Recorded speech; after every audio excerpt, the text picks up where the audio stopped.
Senior నాయకులు సంజీవ్ రెడ్డి గారు, TDP నుంచి పలాస్ అభ్యర్థి గౌతు శిరీష్ గారు. అందరికీ స్వాగతం అండి. శిరీష్ గారు, మీతో ప్రారంభిస్తాను. ఏంటి అడ్వాన్స్ కంగ్రాచులేషన్స్ చెప్పేచ్చా? సరే, అయితే ఒకటి, మీ అధినేత అయితే స్వదేశానికి వచ్చారు, అప్రమత్తంగా ఉండండి అని చెప్పి మీరు ఒక వర్షం చెప్తున్నారు. ఏమైనా చెయ్యండి, గొడవలో చేయండి, నోరేసు పడిపోండి, ఆర్గ్యూ చేయండి అని అధికార పార్టీ వాళ్ళు ఏజెంట్లకు చెప్తున్నారు. రెండు చాలా డిఫరెంట్ కోణాలు. ఎలా చెప్తారు సజ్జల గారి కామెంట్స్ పై? మేడం, మీకు ఏబిఎన్ ప్రేక్షకులకి, ముఖ్యంగా ఈరోజు డిబేట్ లో ఉన్న ఇద్దరు సీనియర్ సోదరులకు కూడా నమస్కారాలండి. 5 సంవత్సరాలు రూల్స్ ని వ్యతిరేకించడం అలవాటు అయిపోయిన వైసీపీ వాళ్ళకి ఈ రోజు వాళ్ళ మాటలు మాట్లాడడంలో మేమైతే ఆశ్చర్యపోవట్లేదు. మీకు గుర్తుండే ఉండుంటుంది మేడం, లోకల్ బాడీ ఎలక్షన్స్ అంటే sarpanch elections, MPTC, ZPTC election కానివ్వండి, ముఖ్యంగా మున్సిపల్ ఎలక్షన్స్ కానివ్వండి, పోలింగ్ కౌంటింగ్ బూతుల్లోకి వాళ్ళు యథేచ్ఛగా వెళ్లి అక్కడ గెలిచింది ఒకటైతే, గెలిచింది టీడీపీ అయితే వాళ్ళని ఓడినట్టు అనౌన్స్ చేయించి, ముఖ్యంగా ఆ రోజు వాళ్ళకి పూర్తిగా సహకరిస్తున్న పోలీస్ డిపార్ట్మెంట్ వాళ్ళు కూడా కౌంటింగ్ బూతుల్లోకి వెళ్లి మరి వాళ్ళకి సహకరించిన రోజుల నుంచి వాళ్ళు ఇంకా బయటికి రాలేకపోతున్నారు. ఇప్పుడు మీరే చెప్పారు, మా అధినేత అప్రమత్తంగా ఉండండి, ఎందుకంటే ఓడిపోయే కొద్దీ వైసీపీ వాళ్ళు అసహనం మొదలయ్యి వాళ్ళు గొడవలకు దిగుతారు కాబట్టి మీరు ప్రిపేర్డ్ గా ఉండండి అనే మాటే చెప్తున్నారు తప్పితే వీళ్ళలాగా రూల్స్ ని వ్యతిరేకించండి, అక్కడ ఏమన్నా మనకి వ్యతిరేకంగా జరుగుతుంటే మీరు వాదనలకు దిగిపోండి అన్న దాంట్లోనే మరి సజ్జల గారి అసహనం, ఓడిపోతున్నాం అన్న సంగతి కూడా మీకు అర్థమైపోతుంది. వీళ్ళు ఆ 5 years దీంట్లోంచి బయటకు రాలేకపోతున్నారు. కానీ ఈ రోజు రియాలిటీ ఏంటంటే, మొన్న ఎన్నికల్లోనే ప్రజలు స్వచ్ఛందంగా ఎవరికి భయపడకుండా ఓటేశారు. ముఖ్యంగా ఉత్తరాంధ్రలో చెప్తున్నాను మేడం. అటువైపు జరిగిన పల్నాడు గాని, కడపలో జరిగిన గొడవలు అయితే మా వైపు ఎక్కడ జరగలేదు. ఎందుకంటే ఇటు ప్రజలతో పాటు టీడీపీ క్యాడరు, మాతో పాటు అడుగులు ముందుకేస్తున్న జనసేన యువత, అలాగే బీజేపీ పెద్దలు కూడా చాలా అప్రమత్తంగా పోలింగ్ బూతుల దగ్గర నిల్చున్నారు.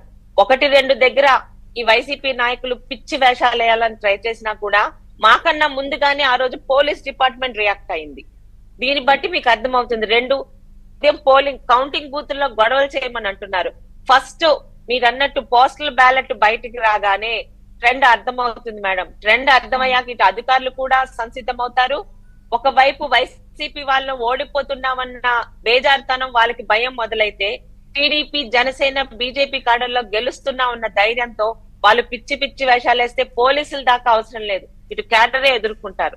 మీ అందరికి తెలిసి మీకు తెలిసిన విషయమే, పోస్టల్ బ్యాలెట్ మీద ఎంత గొడవ చేస్తున్నారు, ఎందుకు గొడవ చేస్తున్నారు మేడం? గతంలో ఎప్పుడూ లేనంతగా పోస్టల్ బ్యాలెట్ ని ఈరోజు ఉద్యోగస్తులు వాళ్ళు వినియోగించుకున్నారు. ముఖ్యంగా పోస్టల్ బ్యాలెట్ లో టాప్ 1 లో నిలిచింది మా శ్రీకాకుళం జిల్లానే. ఎందుకంటే ఎక్కడ ఆర్మీలో, మిలిటరీలో పనిచేస్తున్న ప్రతి ఒక్కరు కూడా ఈ నిన్నటి వరకు కూడా ఫోన్లు చేసి మనం టీడీపీకే వేస్తున్నాం చెప్పి మరి ఈ రోజు వాళ్ళు ఓట్లు వేస్తున్నారు. వాళ్ళకి భయం పట్టుకుంది. గతంలో ఇదే ఉద్యోగస్తులు వైసీపీ నాయకత్వం, వైసీపీ ప్రభుత్వం ఏదన్నా చేస్తుందని ఒక నమ్మకంతో, ఆశతో వేసిన ఇదే ఉద్యోగస్తులు ఈ రోజు చెప్పి మరి మేము వైసీపీకి వెయ్యలేదు, టీడీపీ, జనసేన, బీజేపీ ఎన్డీఏ కూటమికి వేసామని చెప్పి మరి వాళ్ళు వేయడం, వాళ్ళలో అసహనం ఒకటి. పోస్టల్ బ్యాలెట్ తాలూకా తీరు బట్టి తర్వాత జనరల్ ఎలక్షన్ పోల్ తీరు కూడా మారింది. ఖచ్చితంగా May 2 నుంచి అప్పటి వరకు టైట్ ఫైట్ లో ఉన్నవి గాని వాళ్ళు గాని May 2 తర్వాత ఖచ్చితంగా వచ్చేది ఎన్డీఏ కూటమే, గెలిచేది టీడీపీ, జనసేన, బీజేపీ అని చెప్పి ఒక ఓటర్ అన్నవాడు పోలింగ్ బూత్ లో వెళ్లేసరికి దేనికి ఓటు వేయాలో డిసైడ్ చేసుకుని వెళ్తారు.